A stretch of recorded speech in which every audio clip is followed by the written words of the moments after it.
So first thing I'm going to do, I have my pot of water getting ready to boil that I've salted. I always salt my water when I'm boiling pasta.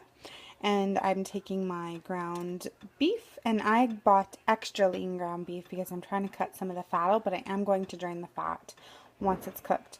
But yeah, so I have my ground beef getting ready to cook here, and while that's happening, I'm going to start to chop things up. Alright, so my hamburger meat is nice and brown. I've turned the heat down a little bit, and I'm going to add, just like the a cup of water, just like the packet of taco seasoning says to add. And then I'm going to take my taco seasoning and just add that in and stir it around and cook it down until it's not liquidy, until it's like a nice thick sauce on covering all of them. Alright, so my water is finally boiling. I'm taking my box of fusilli, is that how you say it?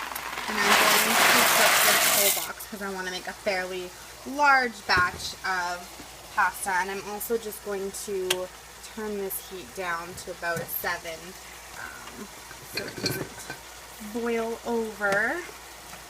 And I'm going to cook this pasta just so it's al dente.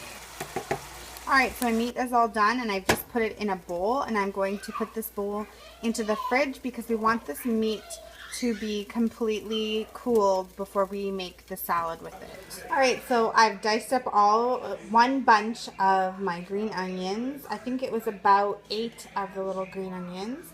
And my whole little container of tomatoes. I've chopped those up, and I've just chopped those cherry tomatoes into 4. Like 4 pieces per little tomato. Alright, my pasta is al dente, and I just have it in some really cold water to stop the cooking process and to cool it. Alright, so my pasta's cooled, my meat's cooled. I'm just going to dump the meat in and my veggies and give it a stir. I'm also dumping a whole bag of my shredded cheese into here and mixing that as well. Alright, now I've just taken some mayo, some sour cream, salsa, and some taco seasoning, and I'm just going to mix it up. And I didn't measure, I just kind of put some in a bowl, and I'm going to mix it up and keep tasting it until I get the flavor that I'm looking for. And here is the finished product. It tastes really, really good.